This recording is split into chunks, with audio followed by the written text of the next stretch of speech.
On arrête de sortir des concepts fumeux. On revient ancré. Et j'accueille avec évidemment grand plaisir Didier Vino sur l'antenne. Salut Didier. Bonjour Benjamin. Alors toi Didier, quand j'ai vu ton titre, et je l'ai vu que ce matin, je dis oh là là, d'accord. Et donc, le SWOT, arnaque du siècle. Est-ce qu'on peut déjà réexpliquer rapidement ce qu'est le SWOT, même si on a Ouais. compris que tu n'étais pas fan. Et qu'est-ce qui t'amène à dire que c'est une arnaque du siècle? Parce que là, toutes les écoles de commerce, elles vont nous tomber dessus, hein. Eh bien oui, alors le SWOT, qu'est-ce que c'est? C'est un modèle de diagnostic stratégique extrêmement célèbre. C'est un des modèles les plus populaires qu'on enseigne un peu partout, en école de commerce, dans les écoles de management universitaire également. Et SWOT, ça veut dire Strengths, Weaknesses, Opportunities, Threats. Donc c'est le modèle qui est connu aussi sous le nom de force, faiblesse, opportunité, menace. Et en gros, l'idée est la suivante. Quand tu as besoin de faire un diagnostic stratégique de ton entreprise, avant toute chose, avant de te poser des questions, avant de te dire ce qu'il faut faire, ce que tu aimerais faire, tout le monde te dit fais un SWOT. Quand tu te dis j'ai un problème, ma boîte va pas bien, il faudrait que je sache un petit peu que j'y vois clair, réponse fais un SWOT. Même dans les administrations publiques aujourd'hui, quand on doit élaborer notre projet stratégique, dans le cadre de l'université où je travaille, eh ben, si on veut des financements de la part de l'État, il faut qu'on fasse un SWOT. Sauf que ce SWOT, il n'est pas tombé comme ça du ciel, il est le fruit de l'histoire, il a été inventé à un moment donné, dans un contexte donné. Et donc moi, la question que je me pose, c'est est-ce que c'est vraiment utile, premièrement? Et deuxièmement, est-ce que on peut en tirer quelque chose qui soit vraiment opérationnel? Moi, l'hypothèse que j'émets, c'est que le SWOT, ça ne sert qu'à une seule chose, se rassurer soi-même, mais ça n'a jamais aidé à faire émerger de bonnes idées. Alors, pour ce faire, ce que je te propose, Benjamin, c'est qu'on fasse un saut dans l'histoire. T'es d'accord?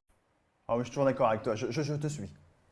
Alors, on va remonter dans les années 50, aux États-Unis, à Harvard, avec un chercheur dans un domaine qui s'appelle pas encore tout à fait la stratégie. On parle à ce moment-là plutôt de politique générale. Un chercheur qui s'appelle Christiansen et qui va élaborer un premier petit outil pour essayer de comprendre comment fonctionne la décision stratégique.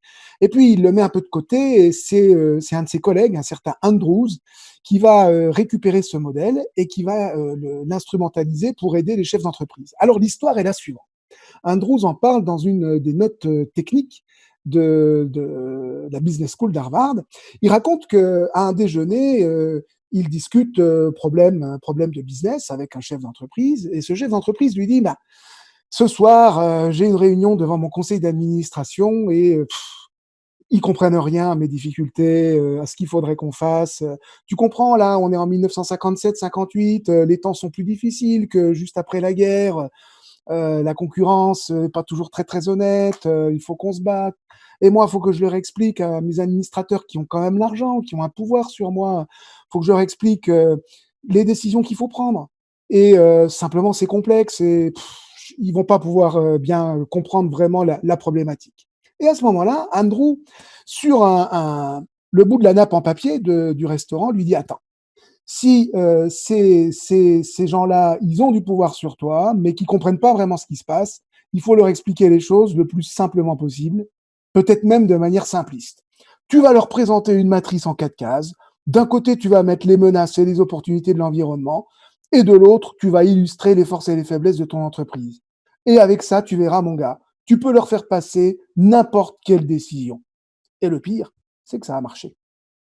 Alors tu me diras, comment est-ce qu'on passe de l'anecdote aujourd'hui à l'actualité du SWOT à peu près 60, 65 ans après? Qu'est-ce qui fait que cet outil est si populaire et pourquoi est-ce qu'on le met à toutes les sauces?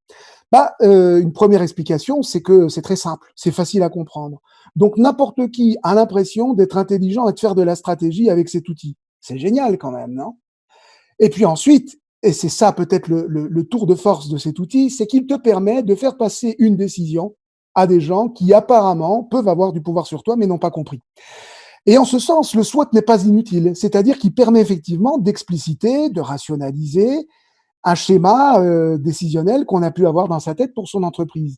Mais en aucun cas, le SWOT n'aura permis, ni dans le passé, ni dans l'avenir, de déterminer quelles étaient les bonnes décisions à prendre. En gros, c'est plutôt une pilule sous la forme de bonbons qui permet de faire passer une décision. En fait, c'est génial, tu es en train de me dire que le SWOT, c'est un outil marketing pour genre laissez-moi tranquille, je vais faire passer mon idée. Et en parlant de passer, on a des belles réactions là, sur le chat, notamment de YouTube.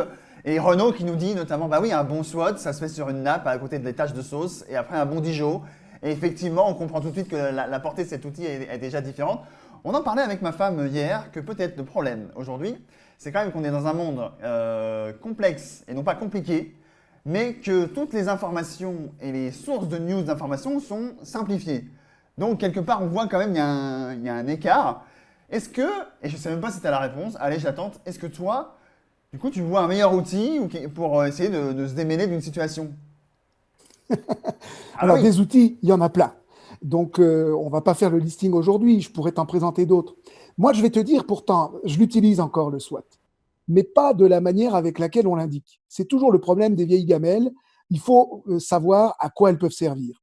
En fait, le SWOT, c'est un outil très utile pour comprendre quels sont un petit peu les fantasmes d'un dirigeant, quelles sont ses angoisses et l'idée qu'il se fait de sa boîte et de son environnement.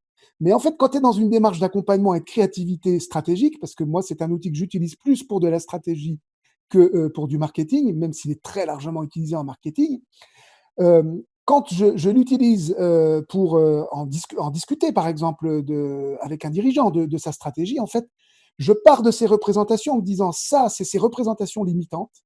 Et en fait, comment est-ce que, à partir de, de cet autodiagnostic initial que le dirigeant fait, comment est-ce que je peux l'amener à comprendre que ce qu'il croit être une force dans sa boîte, c'est en fait des faiblesses cachées, qu'à l'inverse, ce qu'il identifie comme des faiblesses, ça peut être des forces, et que les menaces qu'il dessine dans son environnement aujourd'hui, s'il les regarde d'une autre manière, ça peut être en fait des opportunités nouvelles à saisir auxquelles il n'avait pas pensé.